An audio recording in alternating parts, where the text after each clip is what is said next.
Alright, we are set up. And I'm glad that you're glad as well. That's really nice. I've got my cat here already at the start of the stream.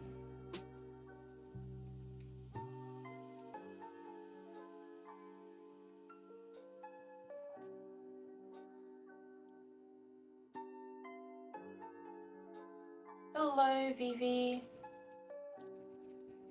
Feel free to do the join thing to join the queue. Last time it kind of got out of hand, there were a lot of people in the queue, so this time I'm going to kind of restrict it to like 5 or something. 5 in the queue. And then we'll start with a collective reading, testing out our tarot widgets. There we go, there it is.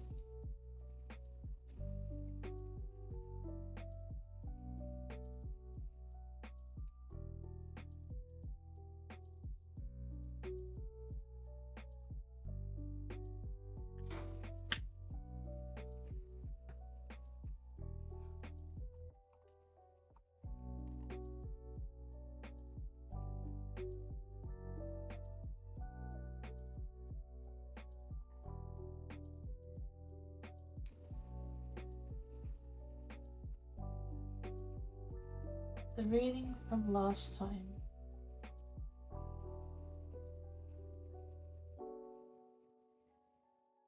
Not exactly. Did you want something that was... No, I don't. I don't remember it. I only remember the uni one, where you were choosing between the two. But I don't remember last time.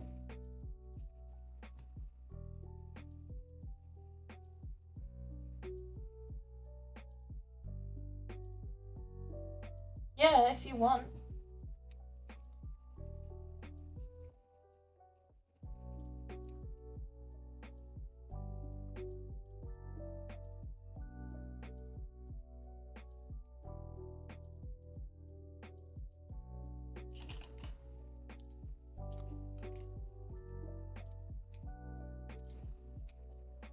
If you're still around, Vivi, feel free to join the queue as well.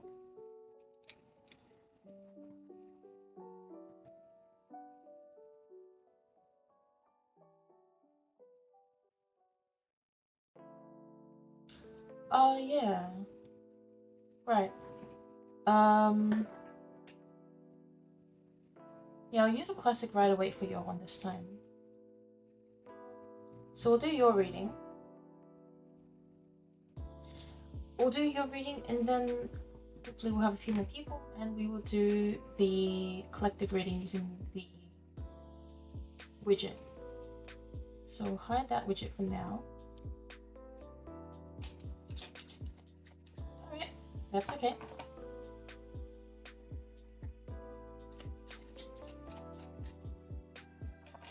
Alright, so we'll use the classic deck. Because last time we were using the Dungeons and Dragons deck, so maybe that one was a bit hard to read from. And the deck says yes, go with the classic, use the traditional deck. Alright. So, we are going to read for Neptune, nephew. And we are going to see if there are any deities wanting to work with Neptune. Welcome in everyone joining in. Feel free to join the queue using that up there. We're doing about 5 queued free readings and then we'll also be doing a collective reading using my new tarot widget after this reading that I'm doing. Though you can override the 5 queue limit by donating. So if you would like to donate to support the channel and my free readings, then feel free and I will make sure I do your reading. And that won't be treated with the same restriction as the queued readings. Alright. clarify. Oh, there's 2 cards. Definitely.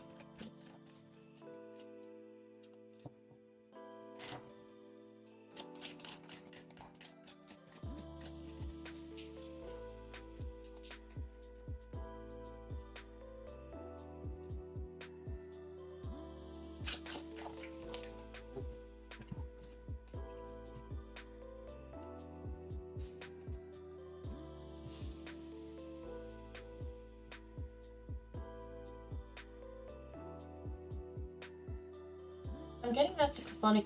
Like, I remember last time I got chthonic deities, or like A and 3 chthonic deities, and this time it also seems to be a chthonic deity. Death. Also, reverse 8 of Swords makes me think of chthonic or the underworld. I was wondering if anything to do with fate or like nightmares, because we have the Wheel of Fortune and 9 of Swords. It also makes me think of Hypnos, the god of sleep, who is associated with chthonic deities.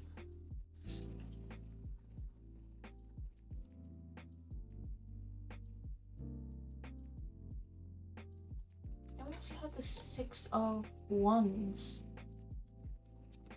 So elements of victory, there's some sort of sleep, fatal fortune, and indications of the underworld, which is interesting.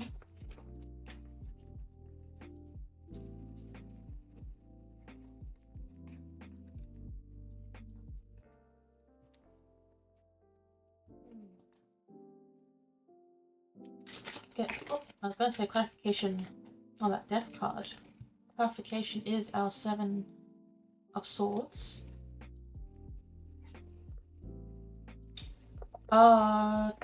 Hermes. I think it's Hermes.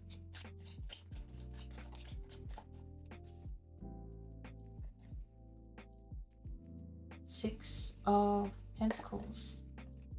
So an exchange, a give and take, generosity. The reason I say Hermes is because I'm thinking of the underworld gods or the chthonic deities with like stronger chthonic elements, because there are chthonic deities with Oranic and non-underworld based epithets, and there are also Oranic or non-underworld deities who have chthonic epithets. And when I think about death, and then also comes with the Wheel of Fortune, victory, and also the 7 of Swords, which is a sort of trickery. And Hermes is not a trickery goddess in the sense of like, haha, funny prank, but more so like he was able to trick, so to say, his way out of like breaking an oath. So that kind of trick.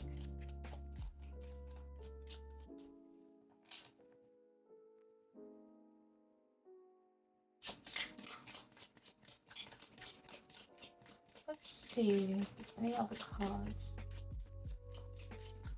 That was clarifying death. That was about like transformations going between realms. Also the underworld. We'll clarify the 9 of Swords. Thank you, Ethel. I appreciate that. We also have a lurk command, because I was recommended a lurk command. It doesn't do anything except say a message that you're lurking, but it's there if you want it. But thank you so much. Okay. We had the star clarifying the 9 of Swords, which was it's kind of like hope in the night. Hope, gaining hope when you're anxious. So, Nappy, do you have any issues in terms of like nightmares or things keeping you up at night? What do you have anything that does keep you up at night? Is there anything in the themes or nature of that you can tell me, if you're comfortable?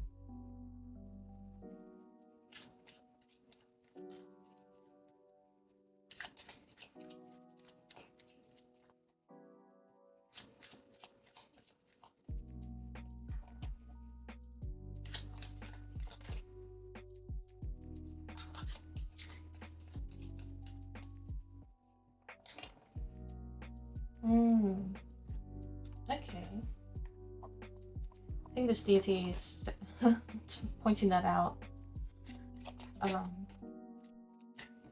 Yes, they are, because when I said that, they just gave me the Ten of Cups. So yes, they have something to do with vivid dreams, lots of messages. Okay.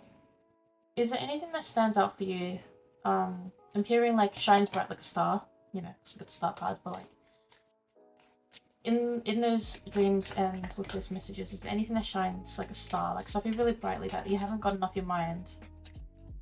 That you're not really sure about what it means or what the actual like message is, or what it's meant to symbolize, but you know it's something, it symbolizes something.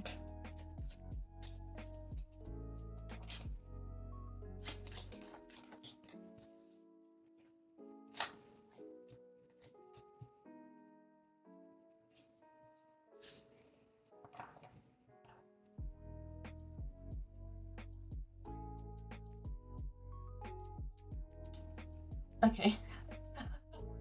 Sorry, not to laugh. That is very interesting.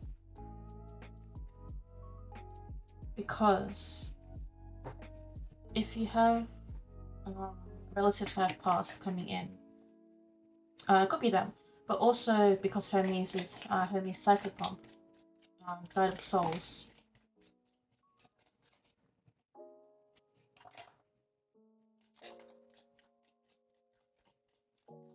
So that would make sense if that was him. So we'll ask the cards. We'll ask these cards. We also got the Sun and the Five of Wands, which speaks to me as, when I saw them immediately, like the connection. Hermes is someone or a deity that is really helpful when it comes to self-expression and freedom. And when I see this, it is the idea of a conflict to do with something that is like true to your inner self or your inner child. Something like that makes you happy. So conflicts around achieving or like being able to speak up, or like bring to the forefront something that like that brings you like real happiness. And so Hermes as a deity is or can be really good with bringing forward, basically bringing out your inner child and inner self. Also reminds me of Apollon, and even though Apollon isn't the sun, he has associations with the sun. And then the baby is kind of like, reminds me of the hymn between Apollon and baby Hermes, where baby Hermes like stole the cattle and was saying like, I didn't steal the cattle, and he also invented the lyre and all these adventures that Hermes went on. So we shall ask if Hermes, Lord of Arcadia, messenger of the gods, giver of good things, and giver of grace, the son of Zeus and Maya, and the winged messenger, if he may confirm if this reading is about him.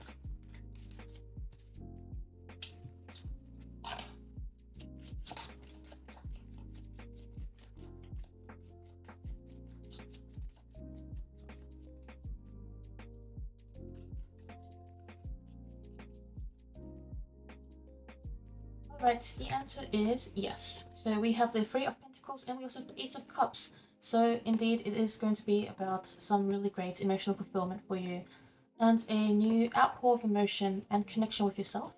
And also there are going to be some teaching moments. He can be sort of like a mentor or a guide for you.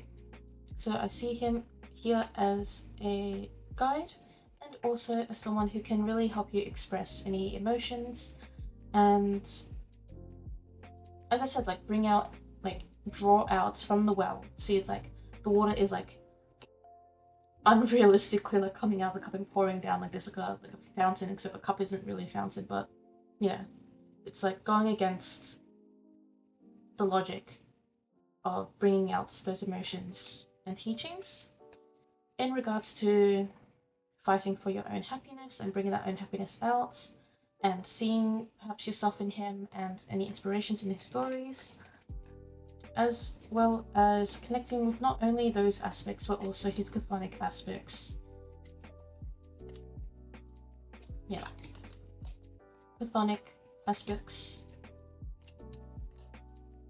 In addition to some identifications. Oh yes, hope in dreams, bringing you messages in dreams.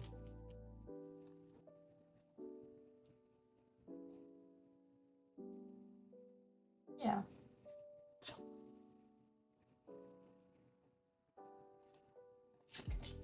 That's what the cards say.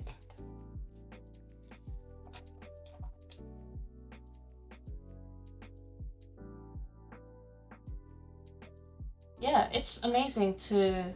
Oh yeah, 3 cups, yippee! That's at the bottom of the deck. Yeah, Hermes is wonderful because he is depicted as well in art with Hades and Persephone. Or especially in like Roman art of them. So Pluton and Josephina. Oh, there's a different pronunciation or like translation. And him as Mercury. If you synchronize them, you don't have to synchronize them. But yeah, I am feeling, well, more than feeling. It's like an intuitive, educated guess based on the divination we did, and because of how things connected, that you can consider looking to Hermes for all those things that I mentioned. And Hermes is wonderful. He was, he is a deity I worship, and he was with me when I finished high school, and really helped me with a lot of the things I mentioned in terms of self-expression and freedom, inner child work, introduced me to shadow work, and in a sense introduced me to Hecate as well.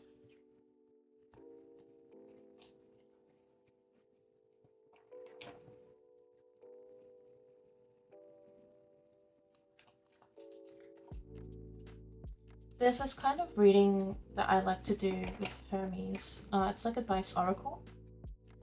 Let me just grab my dice and I will do one for you.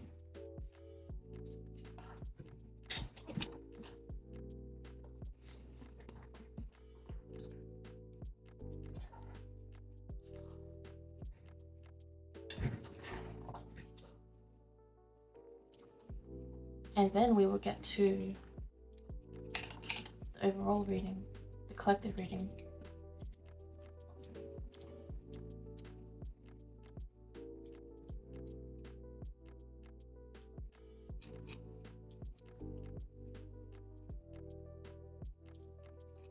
So this, I'm just adjusting my volume because you see it's going into yellow. Okay, testing. Actually, I'll just keep it up. Alright. So this is a divination method that's based on, I believe it's like knuckle bones or neck bones. There's a name for it. This starts with A. Let me actually grab it.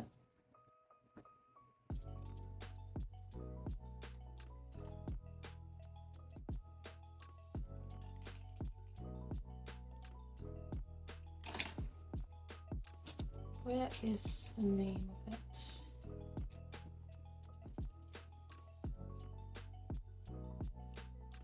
I seem to have lost the name.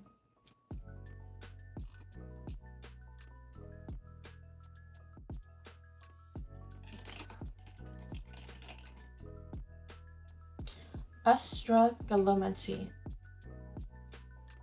Yeah, astrogalomancy. So it is a form of divination that uses knuckle bones, and they would like each different sides would have different connection like to a number. So the numbers you could roll were 1, 3, 4, and 6. But I just use normal d6s and I roll them and do the reading based on that. and there's an oracle table I reference. Now that's based on like a reconstruction of like a ancient oracle table that was used in this form of divination. And so I roll a dice, and I don't take 2s and 5s because 2s and 5s don't count. I just re-roll those. And yeah, so I like doing this one because it's a bit fun and reminds me of Hermes. So let's do a dice oracle reading for you, or a message from Hermes.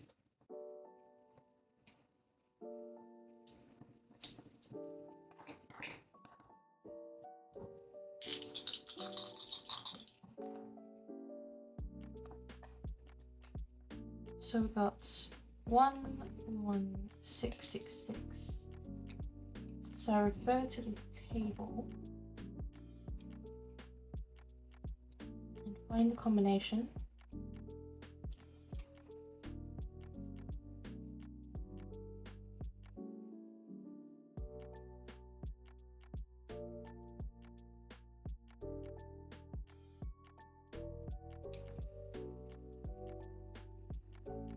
Where is it? Yes, here it is. So it's page 120. So I'll scroll up. Alright. So your reading says the victorious sun.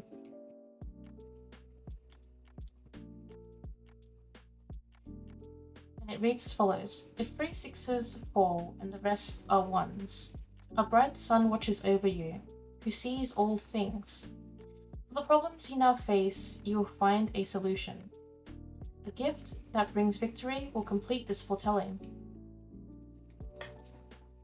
Now that is very auspicious, considering the fact that in your reading, you got both.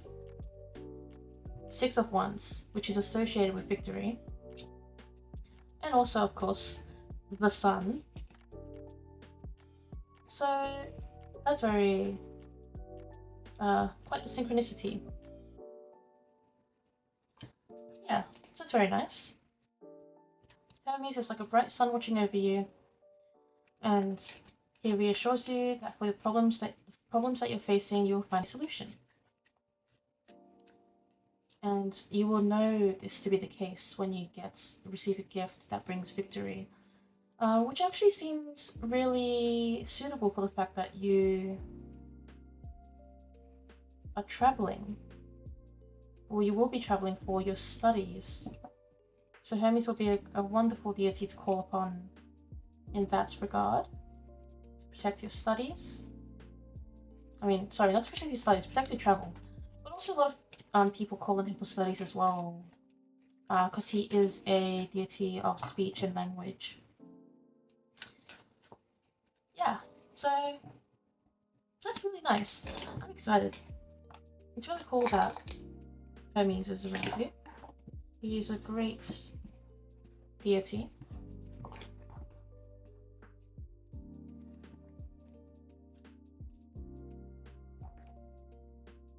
Alright, we are going to test the tarot widget now. You're welcome, Neppy. I'm glad to help.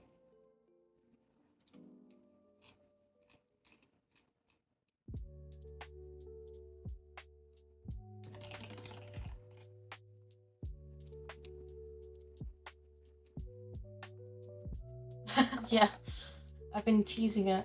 Let's open up the thing where I can... There we go. Alright, so we are going to do a test of these cards to do a collective reading for anyone who is currently in the live stream or watching this video afterwards, if you are. You may be watching over on YouTube, where my VOD is, or watching my VOD on Twitch.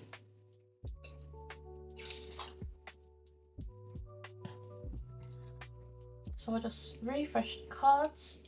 They're shiny too. They do some random shining. Alright.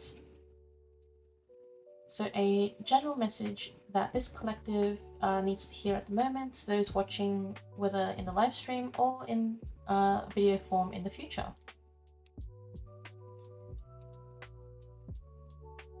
So the Knight of Pentacles reversed. That is the Seven of Pentacles. And also the Hanged Man. Alright. The imagery of these cards I do need to get used to, because the fact that there's a sword in the pentacle doesn't help the fact that I'm trying to identify what card it is.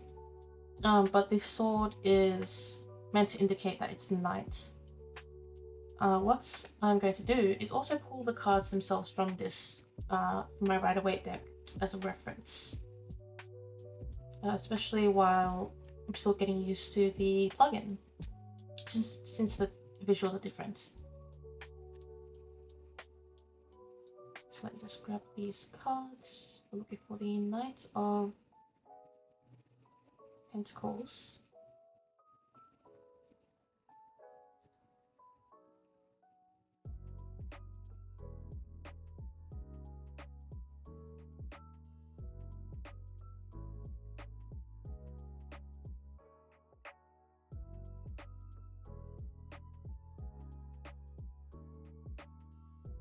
There's the Knight of Pentacles there, but he is in reverse for this reading.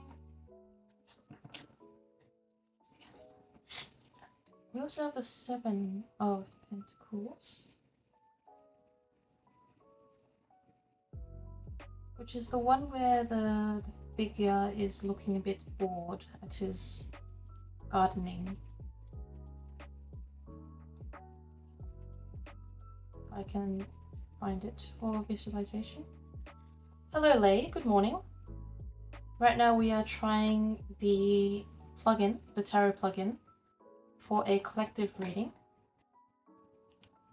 And I'm pulling out the cards that correspond from my Rider-Waite tarot deck as a comparison or as a reference so that we can do the reading. Let me know if you think I need to make the cards bigger, because I can scale them as well. So if you think they're too small, then I'll make them bigger. Just let me know. But I hope you're doing well, Lei. I'm assuming you're on your way to class again?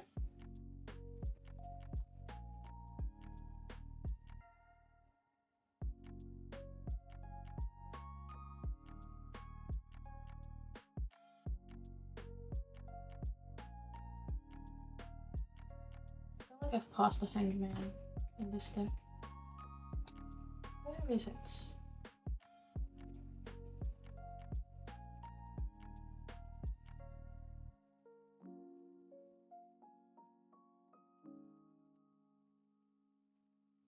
Alright, thanks Vivi for that feedback, that's good.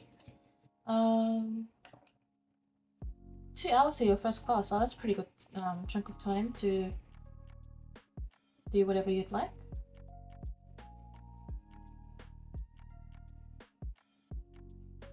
Oh, there's the Hanged Man.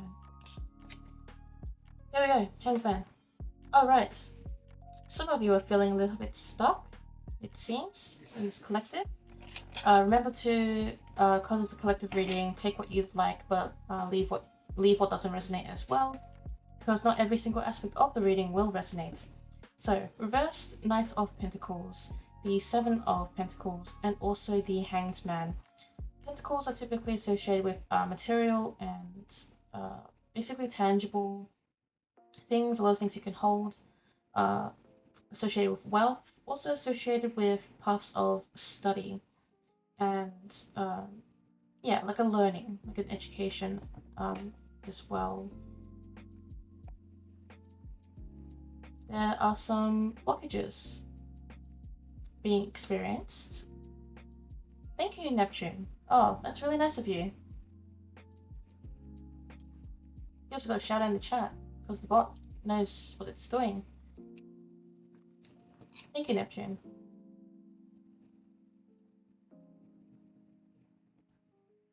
I'm so sorry about the... Yeah, I do need to get a mic cover. I just saw your message with the donation. Yes, I will get one. Maybe this weekend. I'll see when I do shopping. Yeah, Knight of Pentacles reversed. So there's something new that you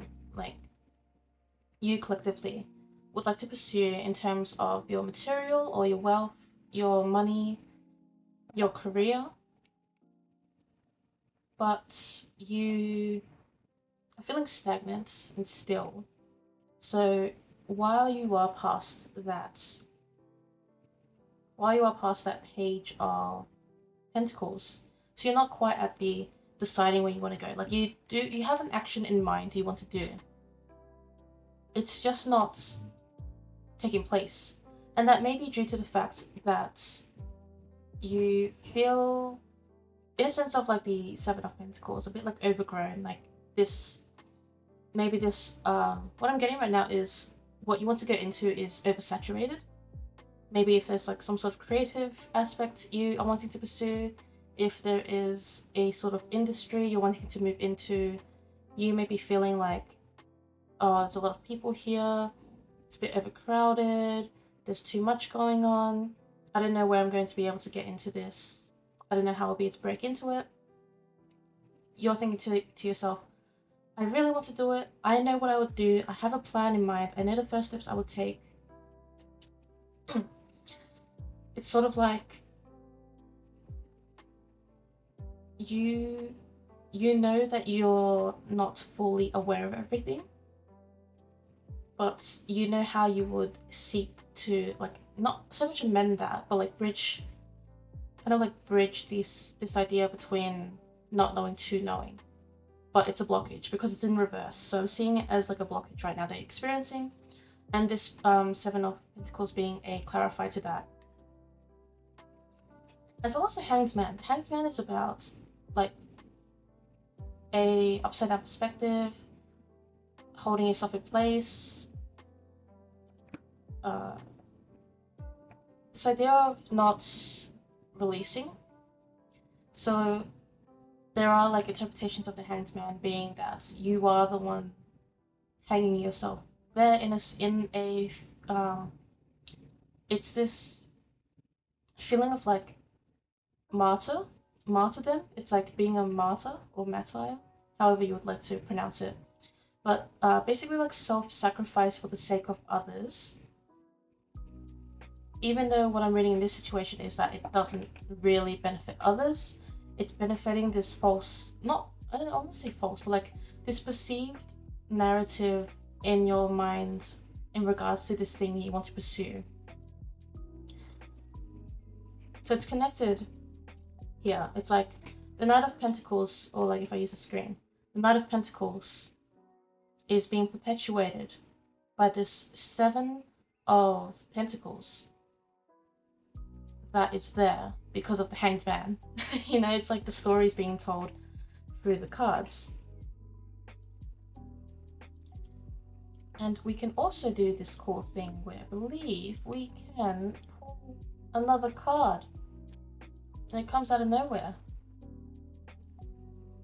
So for those experiencing this blockage right now, in terms of wanting to take these planned steps in their path, but sort of seeing this oversaturation or nervousness in terms of like being something unique here, and then therefore putting themselves in the position of the Hanged Man and not really moving and like perpetuating this blockage, what advice do the cards have for the collective? Let's see. Let's grab our cards and not cover my face, hopefully. I'll move my cards over. Shiny, shiny cards. Alright.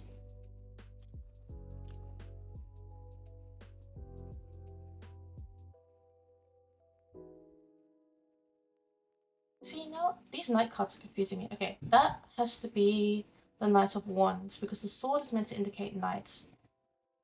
And the wand typically has like the growth, little growth sprig thing. Alright, we have the reversed Three of Cups, reversed World, and the Knight of Wands, which is definitely reading to me as not worrying what the world thinks, not worrying what you believe from what you've seen of other people. to be the path to success. So just because someone else has found success in a specific way and therefore celebrates it, such as how the Three of Cups can imply the sense of like celebration, especially with these like wine bottles pouring into a cup. It reminds me of like high class party and like curated social media. And essentially the way that we experience or come up with blockages in our mind to the paths we want to pursue because of these perceptions we have about the world and about social, like about how we should be socially. Though these cards are giving the advice that in order to break free of this blockage that's preventing you from pursuing being the Knight of Pentacles, it takes pursuing the Knight of Wands, which can be related to fire and passion and really like this growth spurt. Like, you know, imagine like a growth spurt, a tree suddenly growing, bearing fruit. And it moves away from like that material aspect of the Pentacles. So it's more about what you hold in your hands. You hold a wand in your hand and you use that wand to direct energy, and you use that wand to achieve the things you would like to achieve. And so if you are experiencing a blockage in terms of this path and being the Hanged Man and looking at these 7 pentacles just like this guy in the card, allow yourself to separate from these social ideas that really define how you see your opportunities and how you see your passion, because your greatest tool isn't what everyone else thinks, and it isn't what the world makes you think, and it isn't what you see on social media, what you see other people doing, what you imagine is the end goal or even lifestyle of this end goal that you're trying to reach. This is about what you hold in your hands, the passion you hold in your hands, the growth that's potential in you, and the fact that you do have an idea of where you want to go and the initial steps you want to take, because we have 2 knights here. It's really telling me, you know, you have an idea. You can tell me like what your steps are. If I asked you what you want to do, and you told me and I asked what's your plan, you've got a plan. You don't necessarily need to be entirely knowledgeable. You don't need to be an expert in order to execute this plan. Yeah, that's what I got for the collective reading. So hopefully something resonated. If not, that's all right. Sometimes it happens. Sometimes interpretations are different. If you were following along with the collective reading, let me know what you thought, because that was our go with the widget. Maybe we'll do another go if no one else is going to join the queue. Oh, that's wonderful. Well, I guess it's wonderful, eh? Not wonderful that you're experiencing any blockages or like obstacles or self-restricting ideas, but good that it's resonating and perhaps will assist in making moves. I'm just gonna open the door a little bit for my cat to get out because she is meowing and jumping around everywhere. 1 second.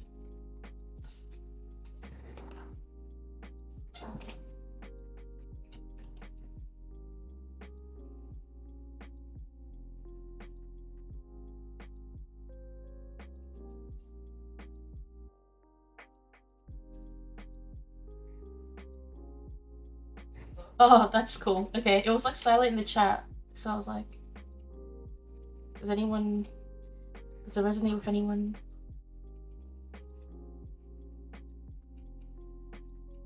Oh, that's good that you enjoyed it, Ethel. It was basically, if you're still here, it's basically about how the bottom 3 cards are representing the situation, the top 3 cards are representing the advice, and the bottom 3 are about a blockage in some sort of like path of like wealth, career, material, something that you want to pursue. And the 7 of Pentacles and the Hanged Man kind of clarify that, in that you're in a bit of a self-sacrificial, stagnant state where you're feeling like things are too oversaturated for you to enter or like be part of that. And the advice was basically what you heard. Does the widget allow me to edit the card slits? No, it doesn't at the moment. But it's something I want to request from the creator at some point, because I'd really like that for readings just in general.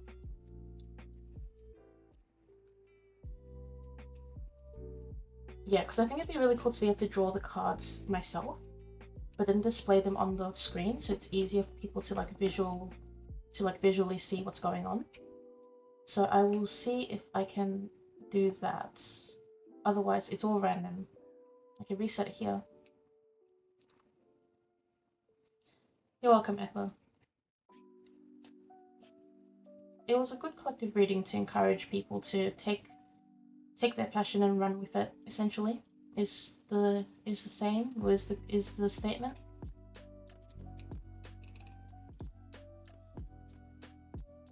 Hey Vanjie. We just did our collective reading with the widget. Though if you would like a reading from the cards, or if you want to get a widget reading as well, because it's a bit of an experimental thing, feel free to join the queue. We just had I just did Neppy's reading words. Just did Neppy's reading, which was really fun because we found out that Hermes is around and could help with many things.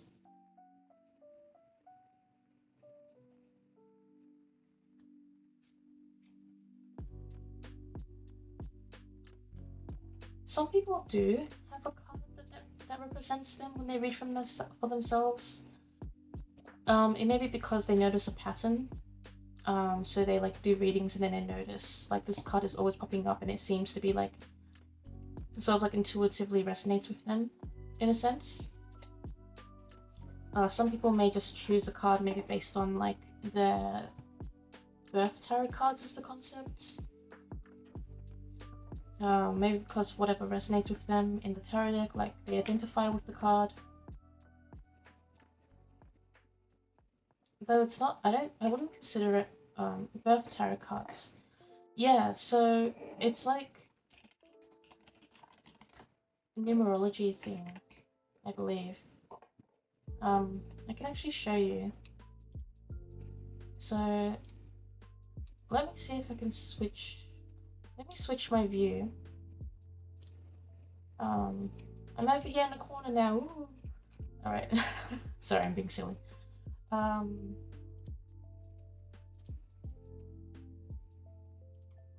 Let me add a window capture. Yes, corner Quinn.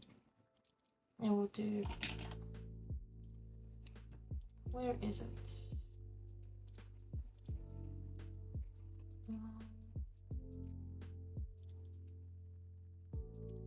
Seem to be detecting my,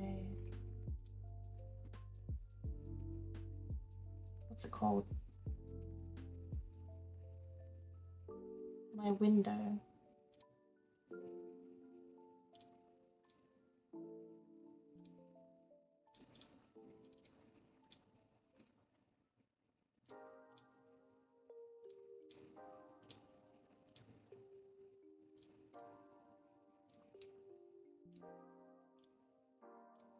Alright, we'll just do, put it over my chat on my phone, because that will be helpful. So then I can do a screen capture.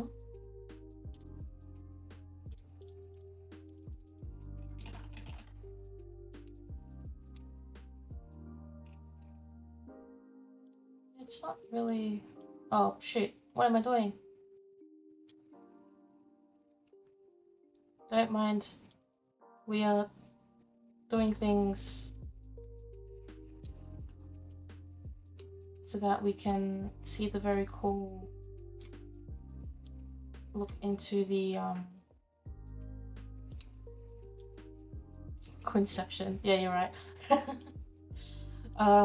There's some good advice in the chat. Yes, it will come in time to practice. Alright. I'm just looking at my phone to make sure it's working. Okay, there we go.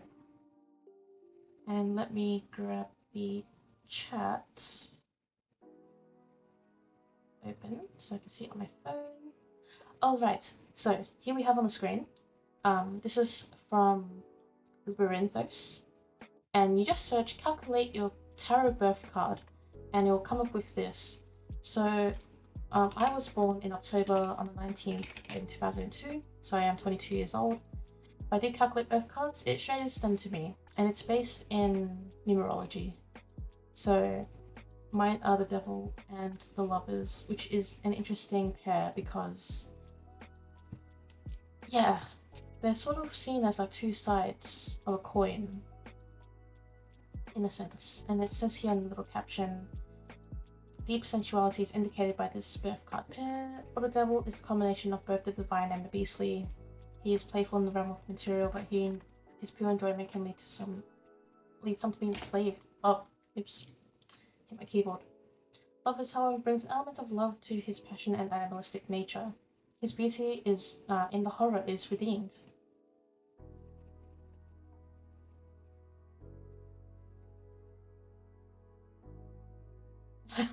Yeah, the capitals. Yeah, it is really cool. And yeah, go ahead and try it and let us know in the chat what your birth tarot cards are. Lay says, pretty sure the Tower and the Chariot, which is definitely a combination. Towers. we all know tower moments, or maybe we don't all know. Tower being like shaking our foundations and turning things around, and transformation, and like a really intense, like, imagine death but like intense. There's only one interpretation, that's my interpretation.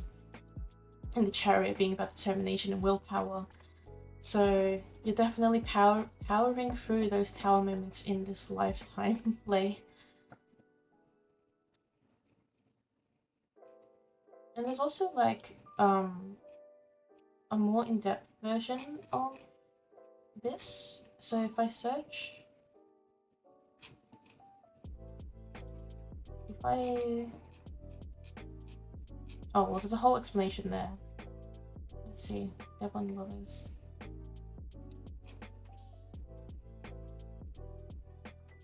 There's like specific pages.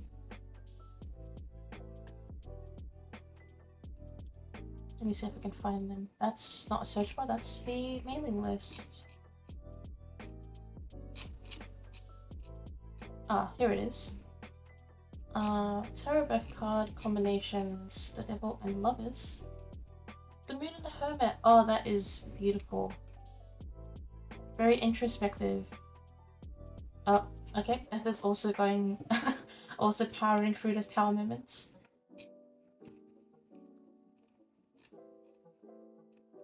So yeah, they have these whole articles as well. It's just like tarot birth card combination meanings. So my one has, you know.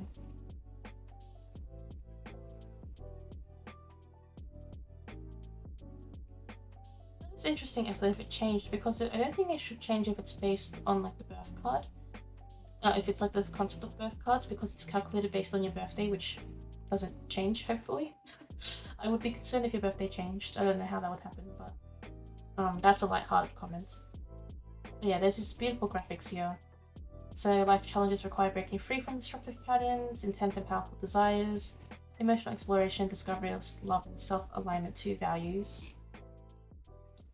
Also a bit of like strengths and weaknesses, which I can agree with. I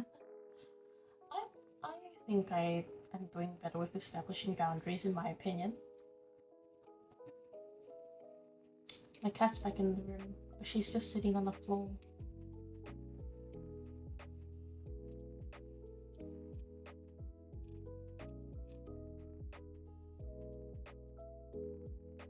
Yeah, so Shannon here from 2024 says it's totally dead on and accurate.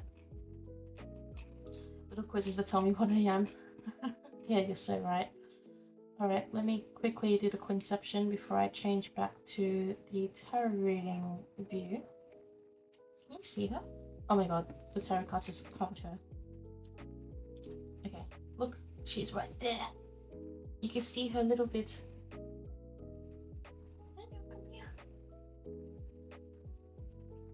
I'm going to get up and I'm going to try and pick her up, and if she runs away, then that'll be very sad. Let's hope she doesn't run away.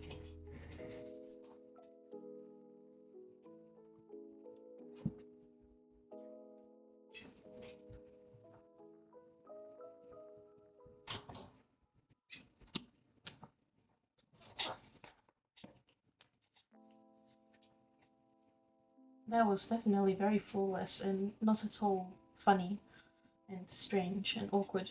Anyway, we've obtained the cat. She did try to run away.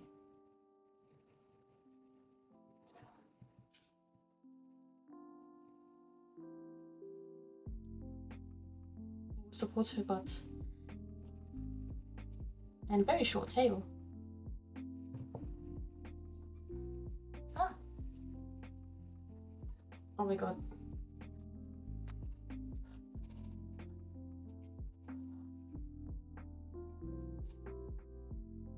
Her coloring. It's alright. If she was actually upset, she would be scratching me and kicking me and doing a lot of things.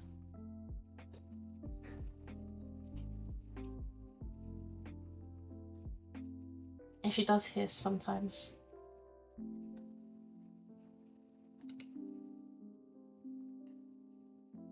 See, she's back. She's fine. She's wagging her tail at me, so, you know.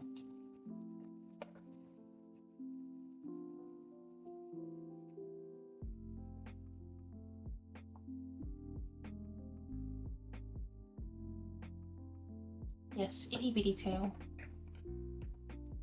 I chose to adopt her because of her itty bitty tail.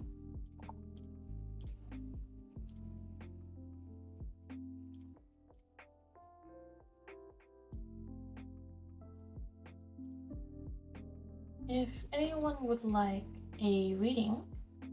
Oh, there we go.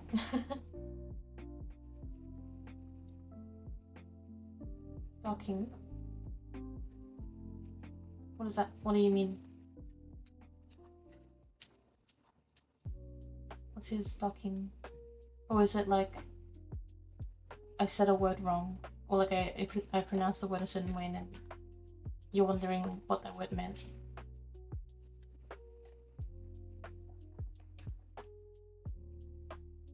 General guidance and whatever comes up. Alright.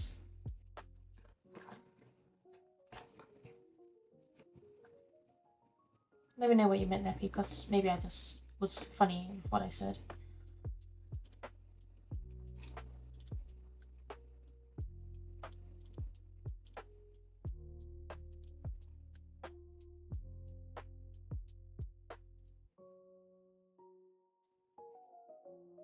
Oh, I don't know actually. I adopted her when she was a very little kitty. She was baby kitty. And she was already like she already had a very short tail, so she might have been born like that. Like a bobtail cat. Let me see if I can find a photo of her when she was baby.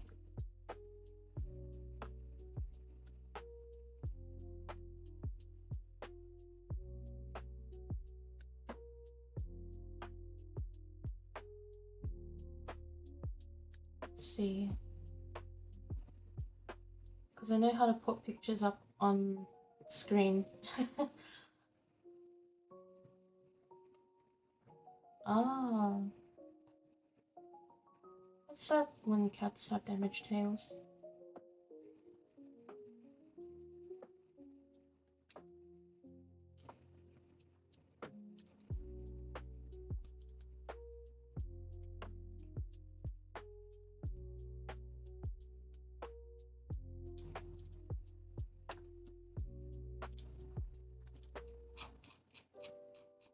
I'm locating the cattle picture. And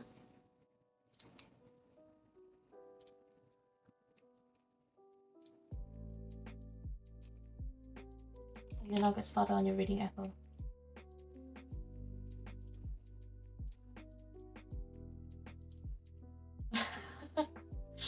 Oh, baby. That's a picture of, I think you can see it. if I did that correctly.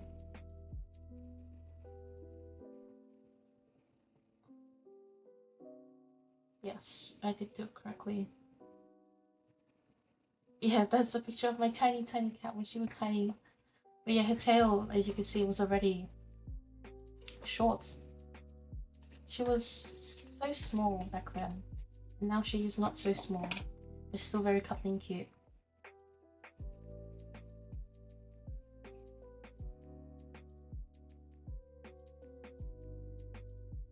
You know what, we're gonna use the Dungeons & Dragons tarot for Ether, because I had a feeling of doing a different deck than the Rider-Waite.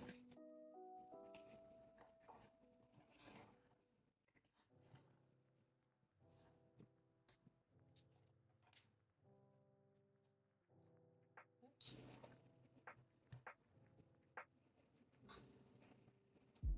Let's shuffle the cards.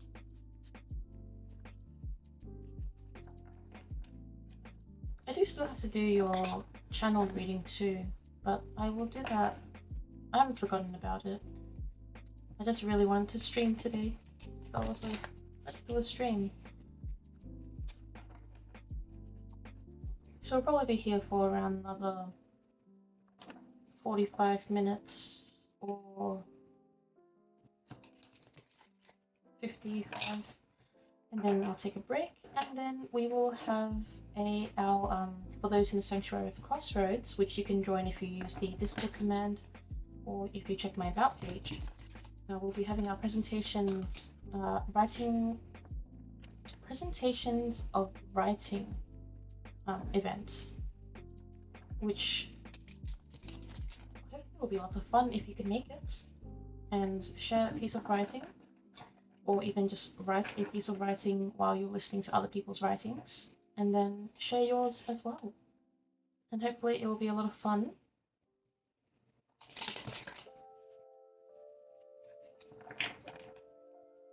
Alright.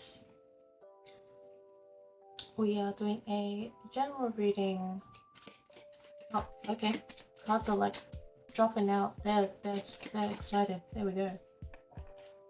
These were like some of the fastest cards ever.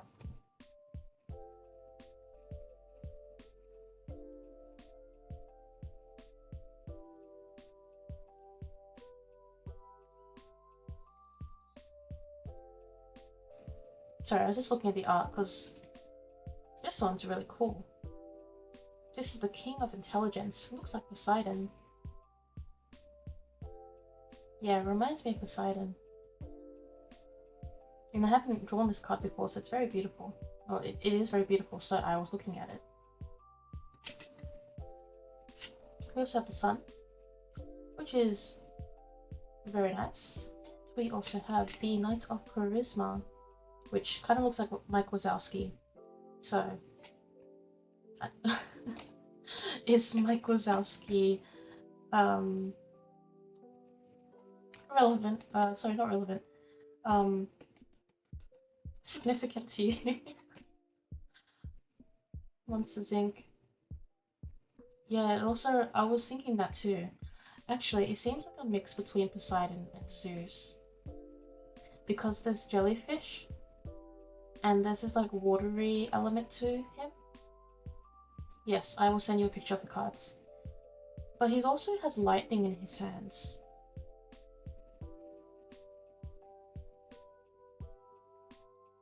So there's a little bit of a mix. A little bit of a mix between Poseidon and Zeus energy here. Very strong, very kingly.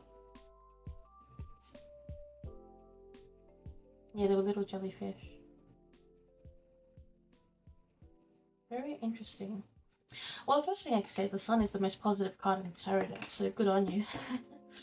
There must be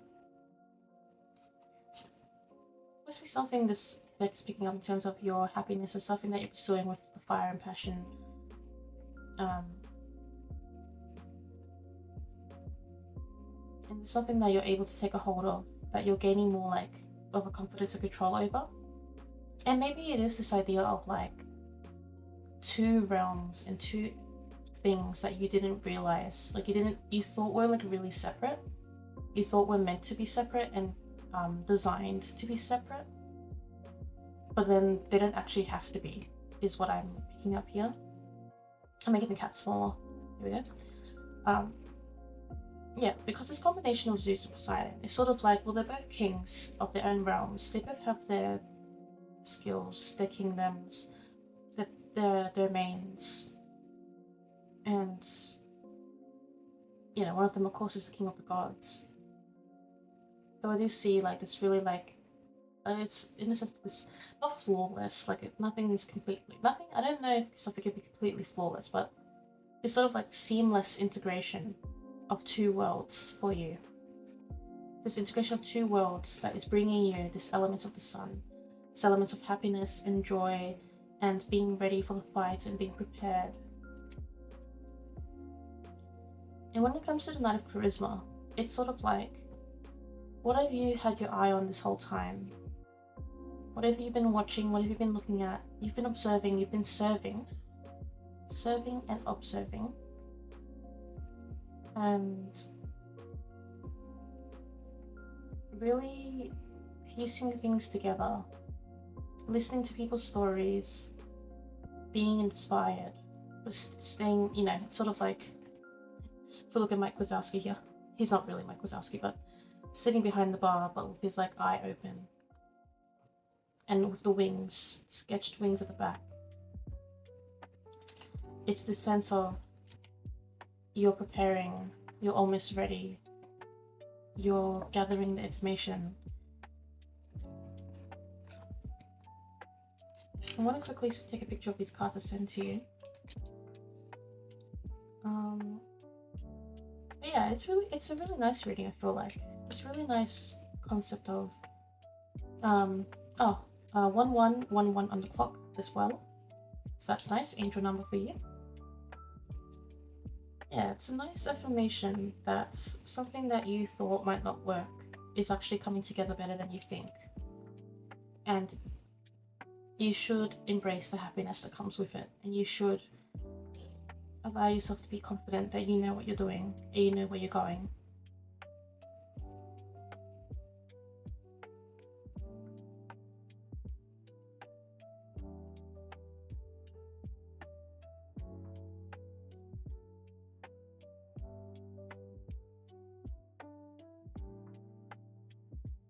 Let me find where your DMs are.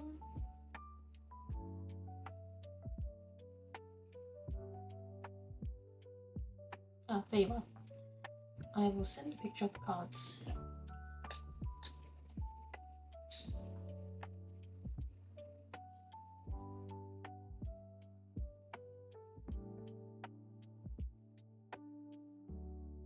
There we go.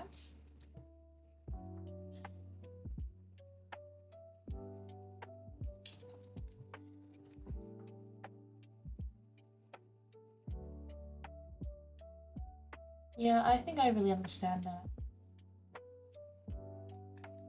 This whole it's going to come together, it's going to come together, you're manifesting all these things.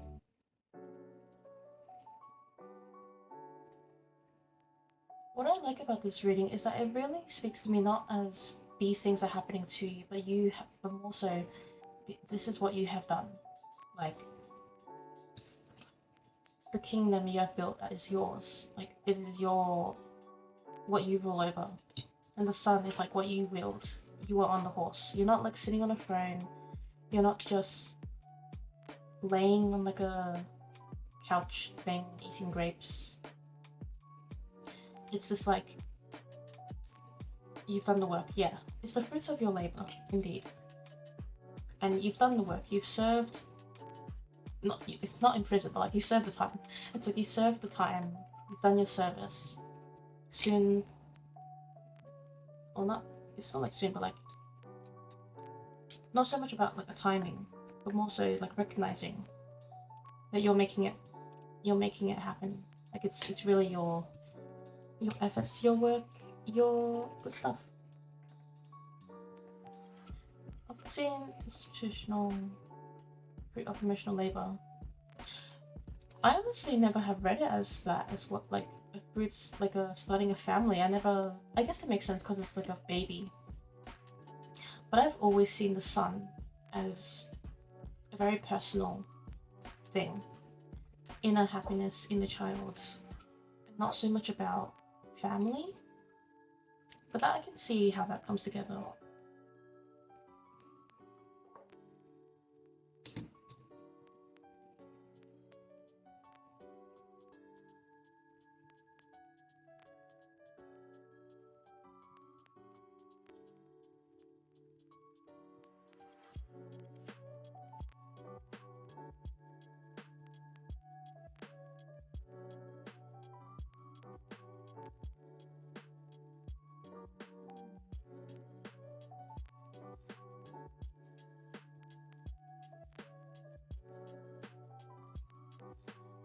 Conservative tarot. Yeah, the agency of seamless integration really spoke out in this reading for you. I think it's like there was a reason why we were kind of looking more into that lacking of intelligence. Yeah, you're welcome. Thanks for requesting a reading. It's my pleasure to do them.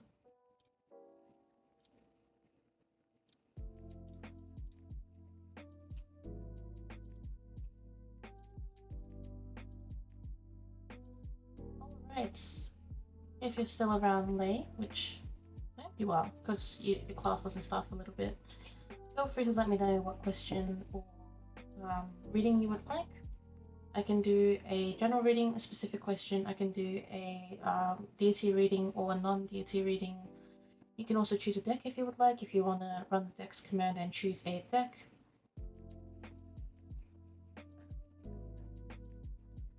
And just let me know.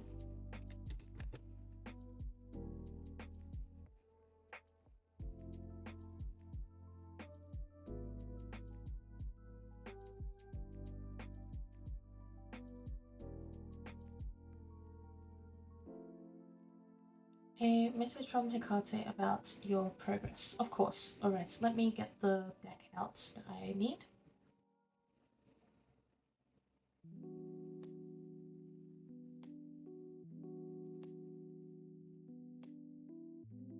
I'll just put my phone back to where it needs to be.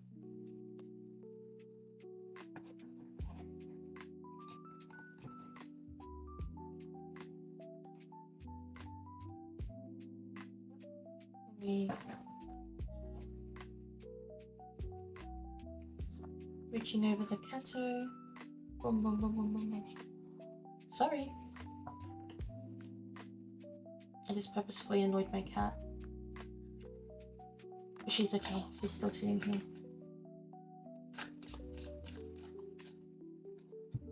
I'm also just gonna put this one away.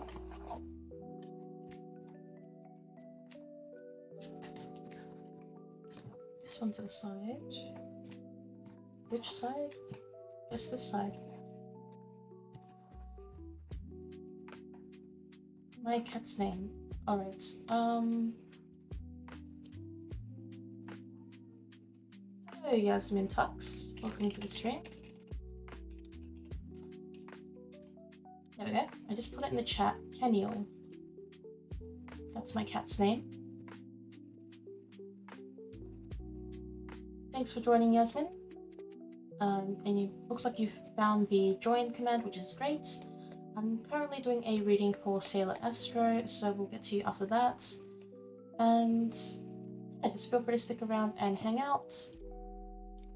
Just as a small reminder for anyone tuning in, feel free to send me a donation of anything, and I will do a reading for you as well. No, you don't have to. It just is a way to support the channel and my readings. And then you get priority, of course. But yeah, free readings. Anyway,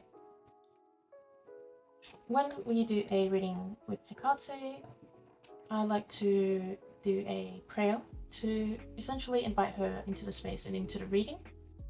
She often is around anyway when I am doing these streams and readings, but it is a nice form of I suppose, respect, or a gesture of respect and honoring to do that. So I'm just going to have a drink of water first.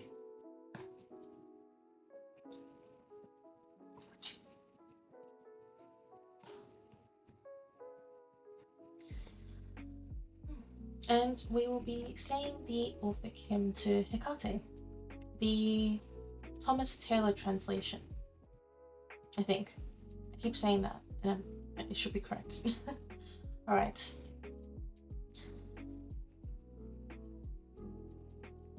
I call Inodin Hecate, lovely dame, of earthly, watery, and celestial frame, sepulchral in a saffron veil arrayed, leased with dark ghosts that wander through the shade. Persian unconquerable huntress hail, the world's key-bearer never doomed to fail.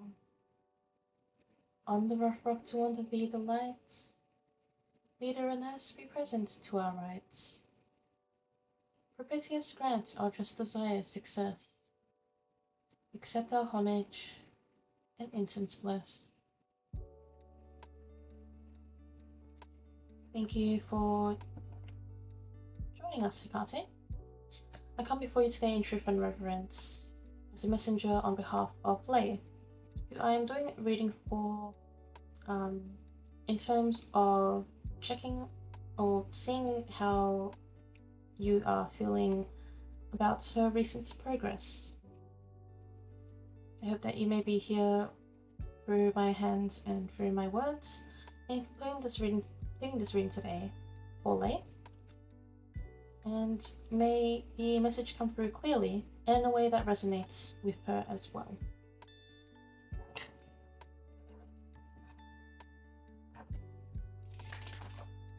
Just shuffling the cards.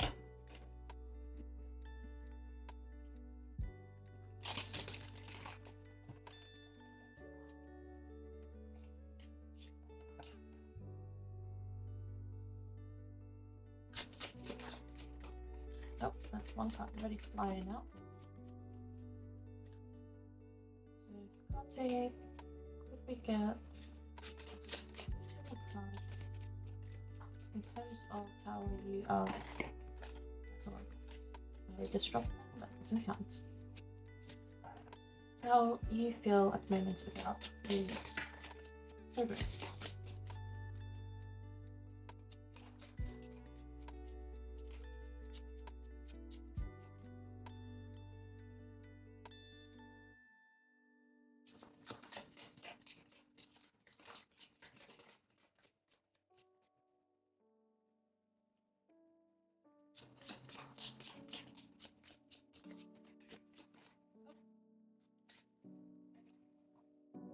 Okay, well, those 3 cards, even though there were more cards than I wanted, I'm still going to count them, because that's what my intuition is saying.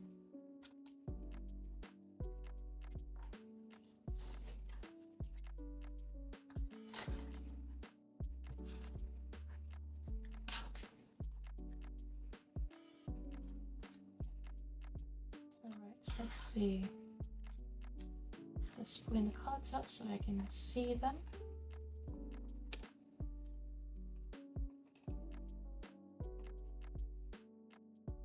Yeah, I know, right? It's like, well, I dropped these cards, but I don't want them, so I'm gonna put them back. Oh, I dropped these cards, I guess I'll take them. Even though they're more than 3 cards. Alright.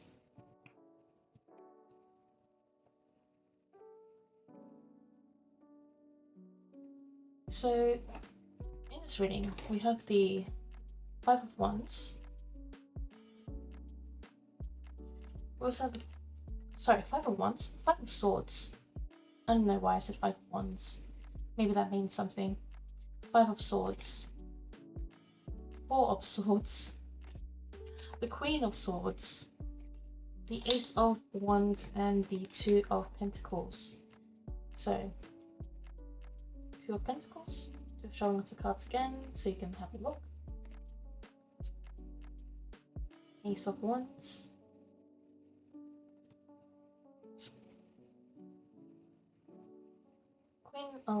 Swords, the Four of Swords, and the Five of Swords. Do your cards / your cards, they keep telling you to rest? They keep saying like you gotta rest, you gotta rest, you gotta meditate, you have to lie down and rest. You ask for answers and they say to you, you know what? The answer is resting, and therefore you will be in a mindset to get more answers. You'll be able to take a breath for yourself and see the situation at a different point.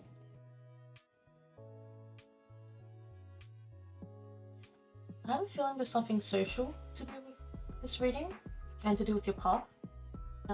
This is not exactly answering how she's feeling, but maybe it's connected because it's what's coming to me right now. Some sort of like, okay, when I saw the Five of Swords, I also accidentally said the Five of Wands, but I think that's significant.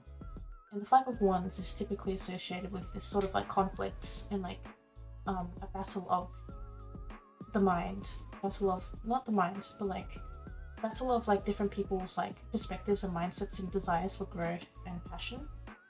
So people fighting over like what they believe in, or what they think is meant to be what is going on. And so I feel like when it comes to looking at the Five of Swords, it's related to something where you may have like stepped away from a group or some people, and it's not like it's completely cut off, like they still linger in the background in a sense. But I feel as though this may be related to your pathway, like there were people that you engaged with, or a group or a mindset or ideology or organization that you engaged with and you were in, but you've been taking the steps to separate yourself from these people because they weren't serving your path and your, in a sense, like your higher self and your sense of what you want to pursue. So I was finding Five of Wands. I feel like there's a sort of transition that's happened.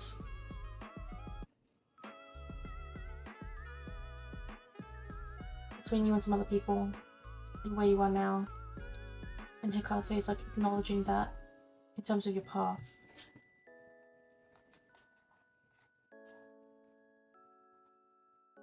So let me know if there's anything to do with that. Because when I also saw like the Queen of Swords, it was very much this idea of like,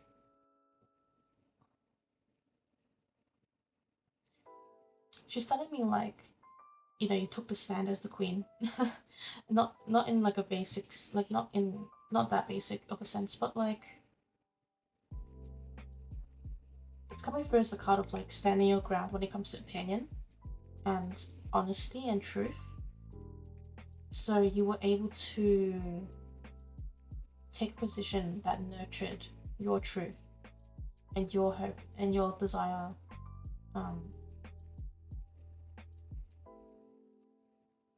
Yeah, redefining what your personal practice is and how you identify with it, at least. Yeah, I really think it's about that, because it's really this idea of like walking away, detaching yourself from the idea of like other people influencing what you do with your swords, and taking up this role and control, for like a very nurturing control, a very I'm going to let this grow, but on my own terms type of control. So like setting your own terms, which is sort of like redefining what your personal practice is. It's setting your own terms, and it's not like you're inexperienced. It's not like you don't know what you're talking about. Like when you read, like to redefine is to first know what you're like, to first be able to define, and then only when you know how to define something can you redefine it and break the rules. And that's sort of what I'm feeling with the Queen of Swords and how Hecate is representing you in this card. Because the Queen of Swords sometimes for me represents Hecate herself, but here it really resonates with who you are and how you have had the experience and the learnings and the experiences. Did I say experiences twice? I don't know, maybe I did. The experiences and learnings in order to subvert, turn around, change, synchronize, take apart, let go, add in, all of these things that you're currently working with on your path. And seeing the Queen of Swords sort of like affirms, in a sense, like in my opinion, affirms for you that this is the correct, this is what you should be doing and this is good for you. Because we also have the Ace of Wands. So rather than being in the space of the Five of Wands, you're really taking back your own wands. Instead of going in, trying to fight, trying to find your place, like, not so much trying to find a place, but like, trying to like force yourself to fit into something that like, you can still engage with them. You don't have to be completely cutting them off. You don't have to be completely detached. But at least you're reclaiming your own want rather than letting it get muddled up all in this. Because, you know, that's not the most constructive for you to get it all caught up in this. And so here you are holding it, letting it grow. Yeah. It's obviously still a balance for you, still an act of like values and how you want to present yourself. Like you're trying to work on how you like in your mind you're thinking, or you may be thinking, I don't know, this is just what's coming to mind. From Hecate, she's saying, in your heart, you have an idea of who you are, where you want to go, who you want to be. Where you're looking to balance is how you display this to the world. This idea of like having to balance your personal pathway with how people perceive you. And this is not in a negative sense of like, oh, people have to perceive you as a specific way and they have to know everything about you and they have to know your labels or lack of labels.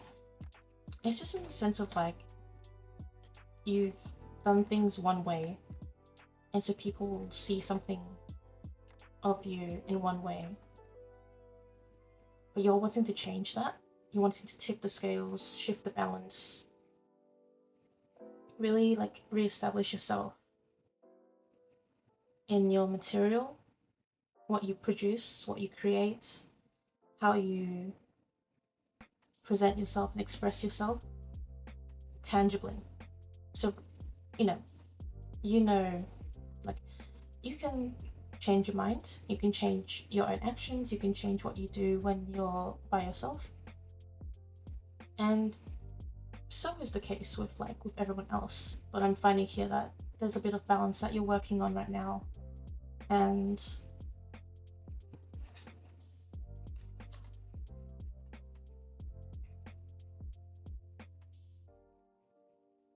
it's the Four of Swords.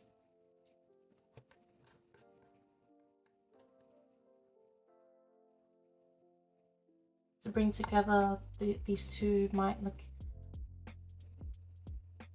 the higher self in the mind and where you were, bringing them together. It's gonna take some of this. It's gonna take some of the Four of Swords.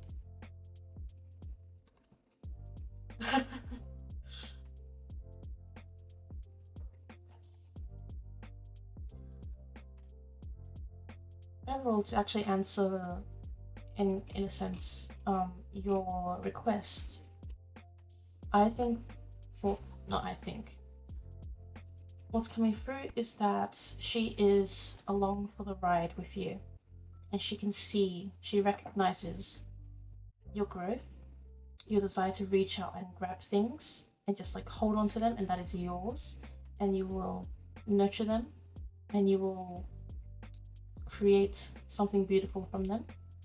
And while it's still this like balancing act, you're still trying to work things out, you're trying to match what's up here to what's here, kind of bring them into balance, try and like work out what's important to you, what's not so important anymore. And in that, of course, the Four of Swords, which you're very familiar with. Yeah. I can feel this really nice sense of like recognition.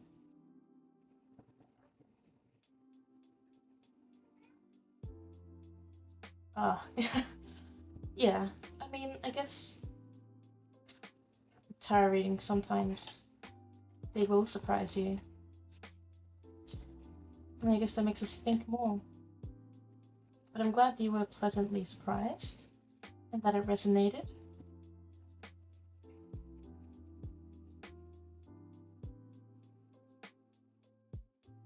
You are welcome. Best of luck as well. Like, I know it's difficult, or I don't know if it's difficult, not necessarily difficult. It's change and transition and takes mental work to redefine your personal practice. And also like the communities that you're interacting with based on that. Yeah, because some of them will get you in some sort of mindset, in some sort of expectation of your path. Some of them may be misinformed, they may have well intentions, they may have good intentions, but they also might just be not the right people for their certain like specific positions they're in, or even just, you know, for saying what they are saying. They might say, like, this is what's coming to mind right now, they might say things that seem to like go down well with most people, but also when you really look into it, it's like, where are they getting this sort of like ideology or philosophy or like culture, community culture from? Anyway. Yeah.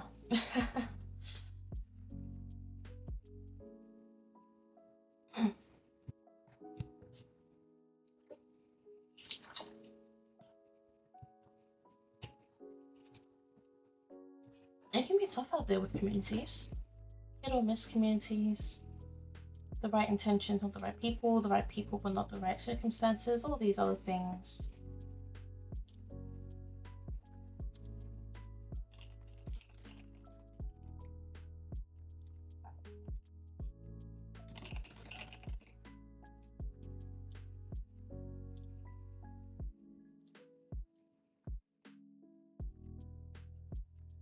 Thank you for lurking, Nippy. Yeah, especially for any communities that are a bit more, like they take a bit more of like a... It's this interesting thing. I'm going to speak of it on like in the context of Hellenic polytheism because that I'm a Hellenic polytheist, while you may not necessarily be a Hellenic polytheist. Yasmin, hello. Your reading will be next. Feel free to put in the chat, Yasmin, what you would like answered in a reading, if you have a question, or if you want a general message, if you have a specific deity in mind, or not. Feel free to drop me a follow as well, please. As yeah, that's all that I ask for in terms of exchanging for a free reading. But yeah, pop your question down in the chat. But yeah, as I was saying, in the context of Hellenic polytheism, because I am a Hellenic polytheist, there are some interesting ideas in terms of Reconstructionism and revivalism, which, you know, aren't strict standards. Like, they don't have to be the standard of how we define our practice.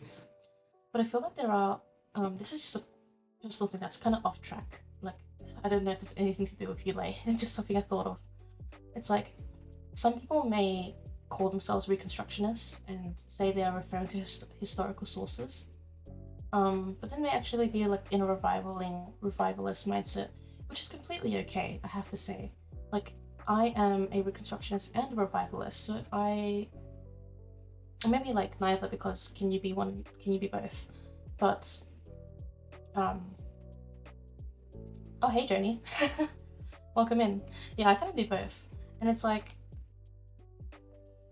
I think there are with some communities, one of the issues is the fact that they act like they display themselves as reconstructionists, basing things on historical facts, when they're not, and that is okay as long as you say that you're not doing it purely reconstructionist, which is also okay.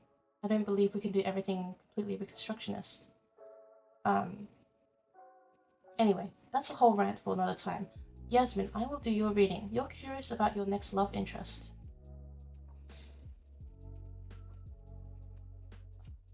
What cards shall we use for your next love interest? Is there anything specific you'd like to know, Yasmin?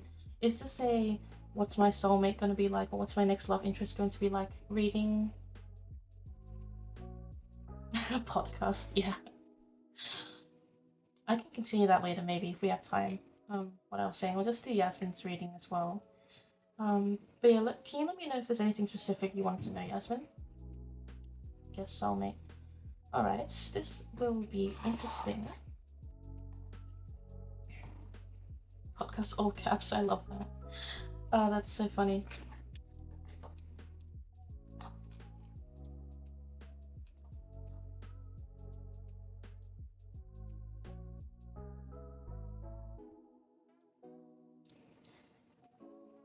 Alright, so for your reading, Yasmin, I feel called to use the Magdalene Oracle, which I haven't used in a long time. And thank you, Lay, for lurking. This one is An Ocean of Eternal Love, and this is by Tony Carmine Soleno. I don't remember why I got this deck. Oh, really? That's cool.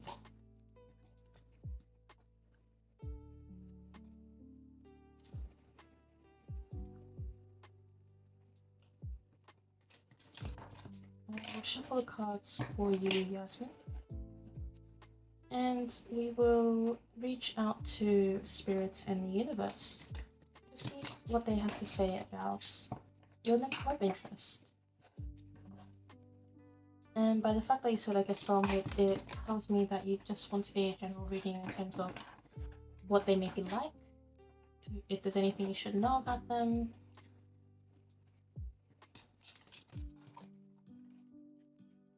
I should say I was using soulmate in more of a colloquial term. It's like it's like kind of like I'm not 100% sure if I can read your soulmate, but I probably could read about your next love interest.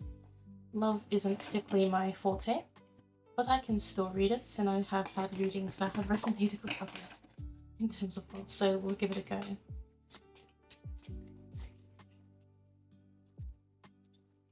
Alright, here we are reading Yasmin. Let's see what cards.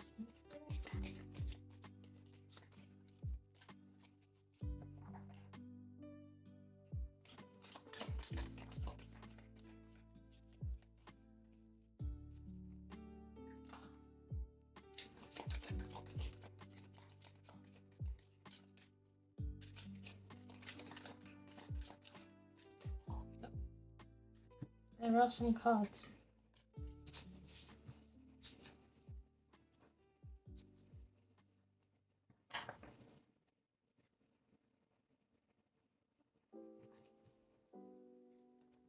Alright, so we have The Secret. These are very beautiful cards. The art is very beautiful. Family. And Purgatory. Which sounds a little scary, but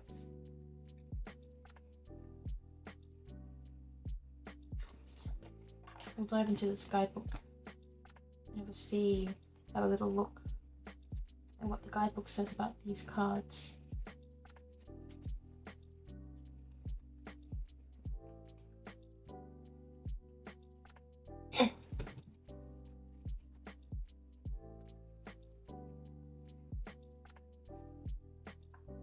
Oh, interesting. The Secret is about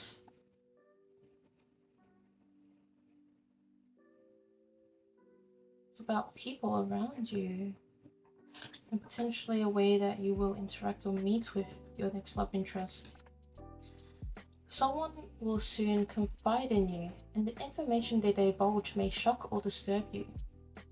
You may feel torn between the loyalties you have for two people, and this creates a dilemma for you. What is the right thing to do? Should you divulge the information or stay silent? In your heart, you will know. Ultimately, you must be true to yourself, for only in doing so can you be true to others. Revealing the truth will definitely cause upheaval, but eventually as things settle down, your honesty and courage will be appreciated. Don't dwell on feelings of guilt. Express what is in your heart, for a hidden blessing is in store for all. As a result of the coming events, both you and the others will feel a sense of relief. There are positive results for all concerned. However, these can only be actualized through your courage and love. So it really seems like with the secrets, this person who may be your next love interest has really got to do with the idea of someone that we all get afraid of being honest sometimes, but someone that eventually you do feel called to be honest with. Someone who you can talk to about even the difficult things. Because love isn't only about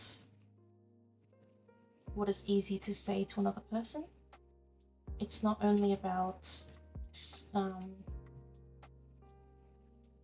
you can't determine who is right for you by the idea of you can tell them everything easily, because it's not about telling someone everything easily. I think that's somewhat of an unrealistic expectation for us.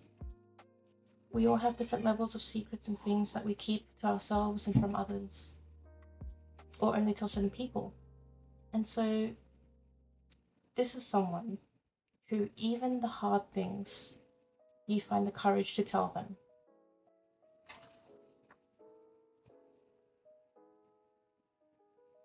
And it's someone in this relationship, someone that you can value courage and honesty with. Just you maybe having some issues in the past in terms of like dishonesty and not being able to speak your mind or being afraid to. This person you're going to be with, you won't have that much of a problem with that. They will value honesty as much as you do, or you will. Alright, let's look at the next card, which is family, which is an interesting card when it comes to, interesting one to draw when it comes to the idea of who you may be with.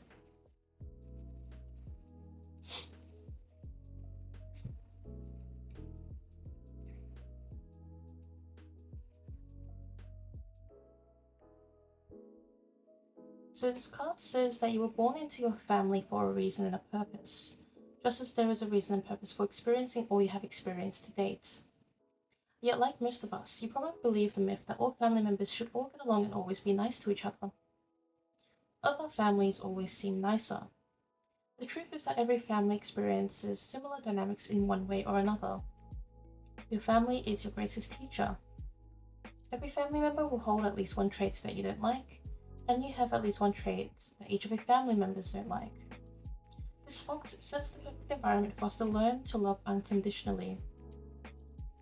Later in life, you will discover that every perceived negative comes with a positive attached to it. True love often comes in ways and forms that we initially fail to recognize. Yet with the passing of time, you will realize that beneath our individual facades, there is only love. Love comes in many forms and it may not always be kind. Reflect on this, for it will help you let go of any resentment you have towards your family or a family member. So this was kind of related to what was said in The Secret, where it mentioned something about being true to yourself, and by being true to yourself, you'll be able to be true to others. And I'm seeing this connected with family, in the sense of to find this person and to be able to connect with another person in the way that you would like to in terms of a relationship or a love interest or romantic relationship. There are some things that you may experience in other connections and relationships, or familial relationships that you have, that may actually be stepping stones towards towards the love that you'll be able to experience with another person and this love interest. Because it also says here, it was like, well, I don't like these words, is like not my words, so it's saying like you were born into your family for a reason and purpose. I don't know, maybe if you believe in like souls choosing to incarnate in like specific circumstances. But if we look at like sort of the metaphor or what this sentence is trying to say, it's sort of like and also the following bit, which is there's a reason and purpose for experiencing all that you have experienced to date. It's this idea of acceptance that what you do will lead, like it's like a domino effect. It will like lead from one thing to another to another to another. So if you are asking that because you're feeling a little doubtful, or maybe you're trying to confirm if there's a specific person in mind that you're thinking about and you're trying to confirm it's that person, these cards are telling us about how every step we take is an intentional step in the direction that we're looking to go and that we will be going. And there's a heavy suggestion of being yourself and also learning to love. And you don't necessarily need to love unconditionally. That's a very difficult expectation to put on oneself, to measure yourself in this idea of loving unconditionally. But also learning and nurturing and working on, like, assuming you are in a safe position to do so for your family, because some people are in unsafe families and situations in which it is more complicated than this. But in the sense of otherwise than that, there may be things you learn about yourself and the way you love from your other relationships that can lead you onto the path of being able to love and receive love from this person.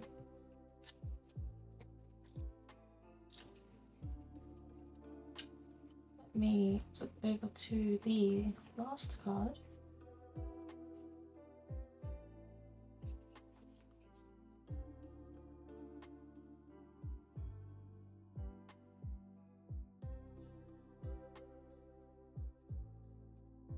Let's drop them on my desk. Okay, so Purgatory is this rainbow colorful light, and it reads, the emotional ups and downs you are experiencing are part of a healing process through which all that no longer serves you is being transformed and released. Though it may not seem like it, this is a positive time for you. To help facilitate the healing process, make a list of everything you feel no longer serves a useful purpose in your life. Include in this list all negative thoughts and fears. Once you have made this list, or made your list, practice the following meditation. And there's a little bit of a meditation here. So let's read it out. Imagine yourself and everything on this list being showered by golden light. Now imagine a beautiful violet flame emerging from within the golden light. Imagine the violet flame transforming all negativity into golden light. Continue to focus on the healing power of the violet flame. Feel it transform you, clear and heal you. And then it continues to say, transformation sometimes means that we need to let something go. Trust in this process. All you surrender will automatically be healed or replaced with something more suitable.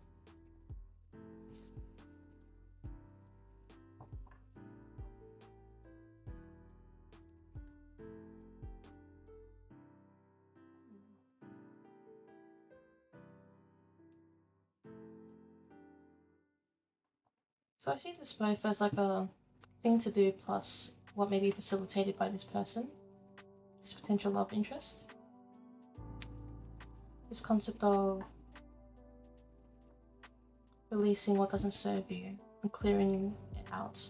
I'm getting a strong theme across all of these three cards about the idea of like letting go of things like dishonesty, letting go of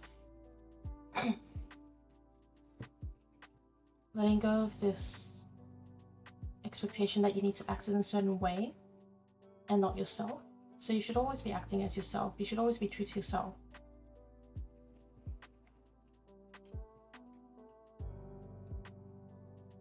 And we shouldn't rely on other people to tell us what to do, how to heal, or even rely on other people to heal us. At the same time, I can say that there are people out there who may interact with you that may help us in the sense of like encouraging us or being a safe person or creating a safe space in order for you to let go of what doesn't serve you anymore, in order to let other things in, because sometimes we are attached and we do want to hold on to things.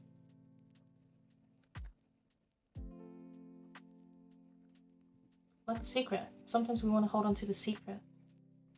So the purgatory was talking about holding on to things and letting them go. The secret about holding something but letting them go.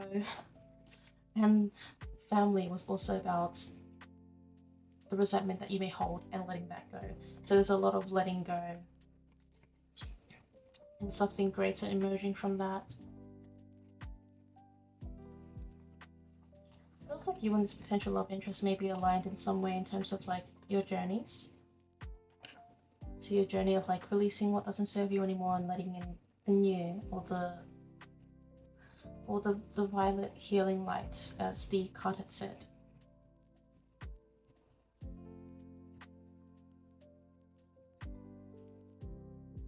It feels like someone you already know, like someone who isn't too far away from you, especially when it came to the secret. It was talking about two people around you.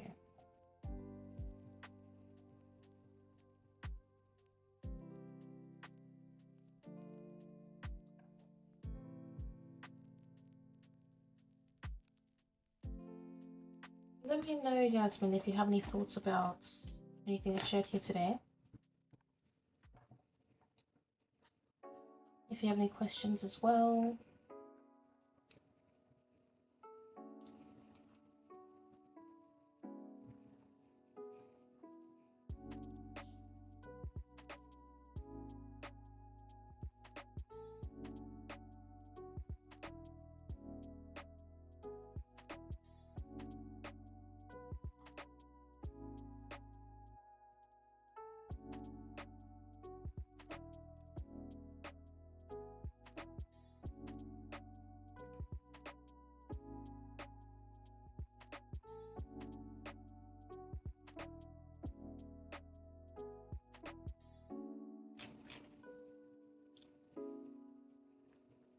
You are welcome, Yasmin. Thanks for popping in.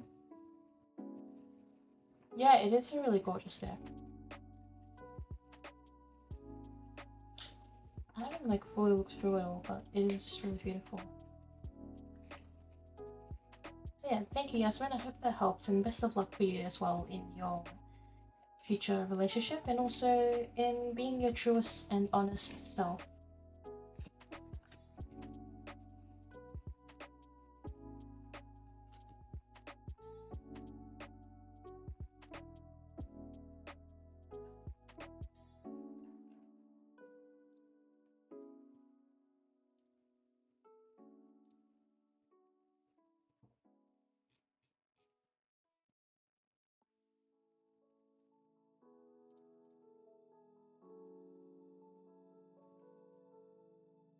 Alright, well, we'll be wrapping up in a few minutes, but if anyone would like a very quick oracle pull, you can choose either the deck we just pulled from, so it has a range of beautiful cards, or you can choose from the Oracle of the Hecatean Path, which is backwards, but yeah. If anyone would like just a really quick oracle pull, even if you had a reading today already, just for like something fun, just throw something in the chat saying yes or me or something. Okay, cool. Do you want one from... Yes, okay, Hecate Oracle. Let's do it for you. Alright, it's 2 for the Hecate Oracle.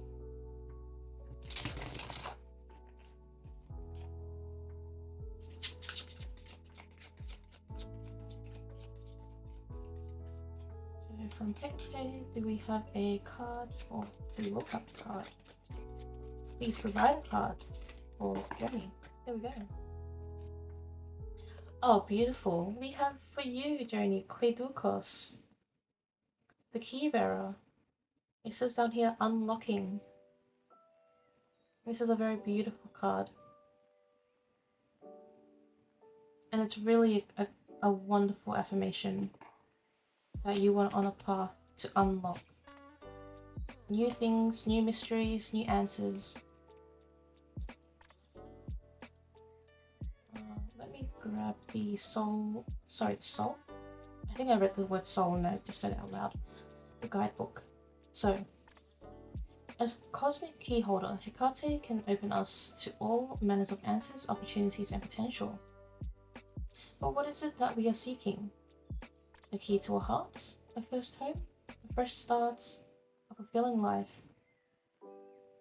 As easily as she can provide the tool to open doorways, Hecate can also keep them firmly locked and guarded, sometimes for our own good. The door is open, but only we can choose to pass through it. Cledokos can grant us freedom and enlightenment. Unlock your potential, embrace new beginnings. That's very beautiful for you.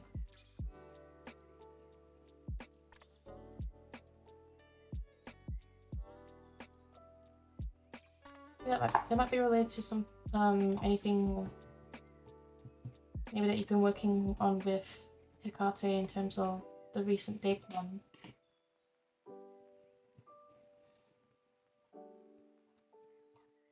Oh, I'm really happy to hear that, Vivi. That's really sweet. Yeah, I'm really glad that it's like good for your studying. About lo-fi music. That's really nice. All my oracles decks looking at me like I've forgotten half them.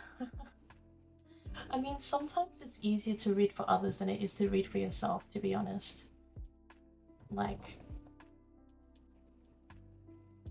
yeah, I find it much easier to read for all of you as opposed to reading for me. You're thinking of doing readings professionally. Oh, that's really exciting. Wondering how to move forward. I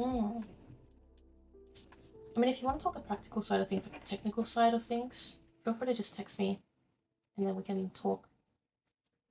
Or we can meet up again, like lunch or something.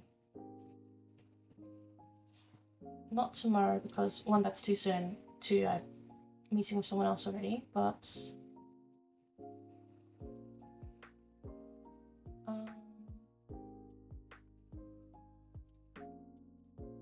yeah, if you want next Wednesday, we could. Yeah, maybe next Wednesday. I'll text you.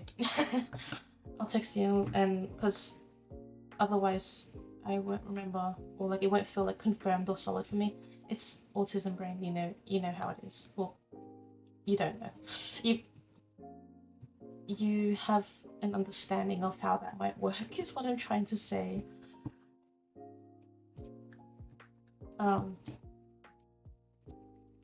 Actually, yeah, that would be really cool. Yeah. Yeah, I'll message you. Alright, let me do a card for Lay as well from Hecate Oracle. So, can we get a card for Lay to help us finish up the stream? Vivi, if you're still around as well, if you want a tarot card, sorry, an oracle card, I can pull one for you if you'd like.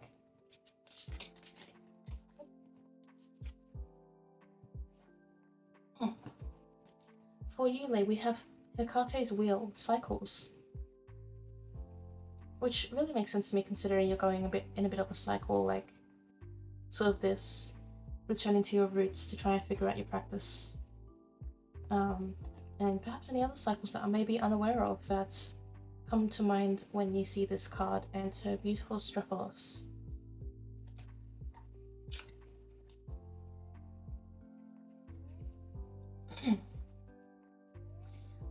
So if we read from the guidebook, it says, the Wheel of Hecate evokes motion and serpentine energy. Our paths are not linear, they are repetitive, and we sometimes lose our direction, causing us to retrace already familiar ground. The serpentine energy of the wheel can usher in transformation, allowing you to shed the old like a snake sheds its skin. What habits do you need to break? What messages do you need to take heed of? What lessons do you need to learn? Yes, the loop-de-loop. There we go. There's Hecate's oracle message for you.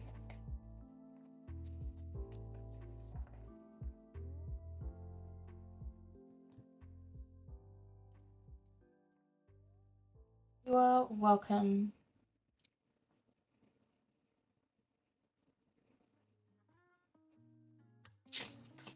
See if it's a card from me as well. Let's see if, like, it obviously will be a card. Unless I like drop the entire deck and then that tells me, nah, there's no card for you. Or a card doesn't like come out at all, then that would be interesting, but I got two. So I guess I was wrong there. There's not one, but two. This is what I got. I got the Temple of Lagina, Sacredness, and also Potnia Theron, Lady of Wild Beasts, Nature. Sacred Nature. I keep getting both of these cards, by the way. So I don't know. It's like not even for other people. It's like the fact that I keep getting them for myself, even though I'm using the deck to read for other people, is definitely telling to me like it's not a coincidence. But you know, in spirituality, are there ever coincidences? Maybe. So my card for Sacredness says, how do you evoke the sacred in the real world to honor the goddess? Your body is a living, breathing temple to Hecate, and how you treat it and look after it will reflect how you feel on multiple levels. How we treat our bodies will start to help us recognize how we can bring the sacred into our everyday being. Stand in the sacred temple of Hecate and worship. This feels like a four of swords. It feels like you need to rest. You need to take care of yourself in order to show the sacred in the real world. But I also love it because it's a depiction of the Temple of Lagina, of course. And it's a beautiful card of, you know, you can assume like priestess. Yeah. It's like the Four of Swords of my being at the moment. Let's reread Potnia Theron. So the animal faces of Hecate represent the primal aspects of her divinity, and in turn reflect our own base instincts in the natural world around us. In the lioness we find strength, pride, and sovereignty. The wolf is fiercely protective and commands respect. The nanny goat represents a sense of independence, ambition, and diligence. These aspects combined represent our untamed nature. Touch the earth, howl at the moon, swim in the sea. Reach a deeper understanding of how Hecate works and interacts through the environment around us. So a lot of this outer world thing, like Temple of Lagina was saying like, how do you bring the sacredness out? And Potnia Theron was like, how do you see the sacredness in nature? So I guess like this idea of like Hecate being all around. Alright. That was my own reading, and also hopefully maybe something in those resonated with you as well, to my wonderful viewers and listeners and lurkers. Though we do have our presentation of writings event in about 28 minutes in the Sanctuary of the Crossroads, so I'm going to take a break and chill out. So I'm trying to find my box. And I'm going to chill out for a little bit in that time and prepare for the event. So thank you so much to everyone for joining today. Thank you for listening in, interacting, being just fun and great to chat with. It was really great to do a reading with all of you. There is a Discord in the chat, as was just sent, or the link was summoned by Lei. So feel free to join if you aren't already in there. The Sanctuary of the Crossroads, which is a virtual sanctuary of Hecate and crossroad divinities, Hellenic crossroad divinities such as Hermes Zinodios and the Lampades, which are the torch-bearing nymphs of the underworld who follow Hecate on her nighttime revels. For anyone who is curious about Hecate, who may be more devoted, experienced, worshipped her for a long time, short time, whatever, come along. And we are currently celebrating Kleidu Sagoyi, which is the Procession of the Key, and in our version, a modern revival of the ancient ritual at, funnily enough, the Temple of Ravina. So yes, thank you everyone. Some of you, I will see you soon. Some of you have a good day, have a good class, have a good sleep if you're heading to sleep soon. And I'll catch you next time as well. On Thursday. I'm streaming on Thursday evening. Yeah. No. Thursday evening for my time. Thursday around this time for everyone else in other time zones. It's, if you check my schedule tab on Twitch, you'll see it, but I'm going to be streaming again this week. Alright, bye bye.